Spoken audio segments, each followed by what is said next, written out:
Are we rolling? Yes, we are. What's up, guys? It's boy McKinley Crain here, and today I'm going to be doing my spoiler-free review of Superman and Lois, Season 1, Episode 2, the extended cut.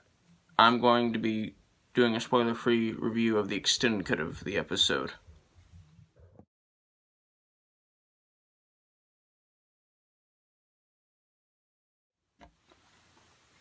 So I've only seen the extended cut version of this episode by itself. I watched it on the CW app, because I didn't have time to watch the episode last night. And the one that was on the CW app was, the extended version. So that's the one I watched. It's, the same episode, but with more footage. And I haven't seen the original episode by itself, if you know what I mean. Like, the original, Season 1, Episode 2, episode of Superman and Lois by itself without those scenes added on. So I don't know which scenes are, actually deleted scenes and which are not. But, who cares, honestly, because, it was a great episode. It's a great episode either way. Anyway, this episode once again stars Tyler Hoechlin as Clark Kent and Bitsy Tulloch as Lois Lane.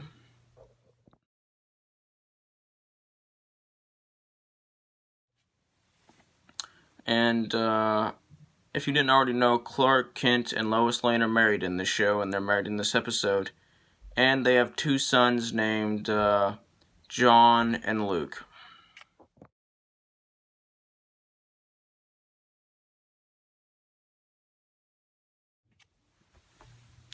And after the events of the first episode, which I watched last week and reviewed, if you want to go check that video out real quick, if you haven't already seen it. So yeah, they just moved to Smallville. They're getting used to it. Clark Kent grew up in Smallville, if you didn't already know that. So he basically moved back to Smallville, and I'm pretty sure they moved back into his childhood home too. So yeah. Oh, actually, I'm 100% sure it was his childhood home, because I just remembered something. So yeah, let's get into the review of this episode. This episode is a perfect episode, just like the previous episode of this series. Although I didn't enjoy this episode quite as much as I enjoyed the previous episode, I did enjoy it. The acting is perfect. The character chemistry is perfect. The special effects and CG are perfect. The story is perfect. The pacing is perfect. The writing is perfect. The writing is clever and dark and just enjoyable. And the action scenes in this episode are awesome and perfect. This is an action show, by the way, if you didn't already know. Oh, and it takes place in the Arrowverse too, just putting that out there. The twists and turns in this episode are great and perfect.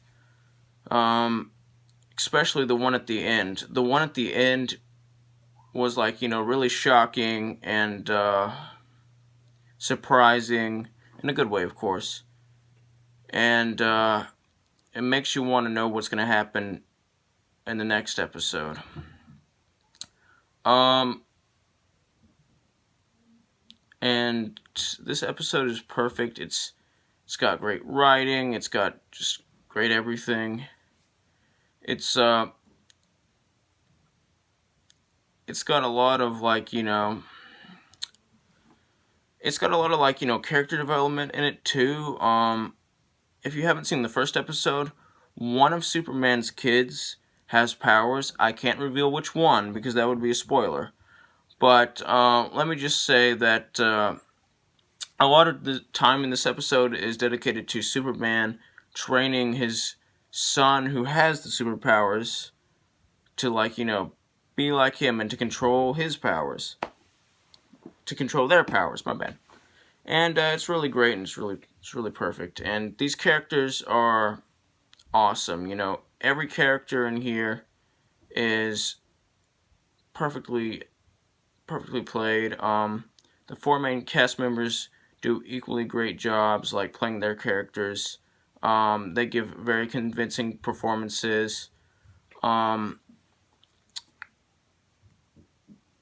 They can give very emotional performances. They're just great. And these characters feel real. They feel like real people with real emotions, which in this show's case is a benefit. It's a good thing. Anyway, and I loved, the villain reveal in the last episode, and I can't get into that because I can't get into that now because that would be spoiler. But I loved and I loved the villain in this. The villain that was revealed to be like one of the main villains in the series in the last episode, I loved in this episode. And I loved them in the last episode too. But I love them in this episode too because because they were just awesome, and they were perfectly played, and they were the actor that was playing them gave a very strong performance, and I just like what they did with this character. So the villain in this episode is great. The villain in this episode is perfect, and he's perfect in the last episode too.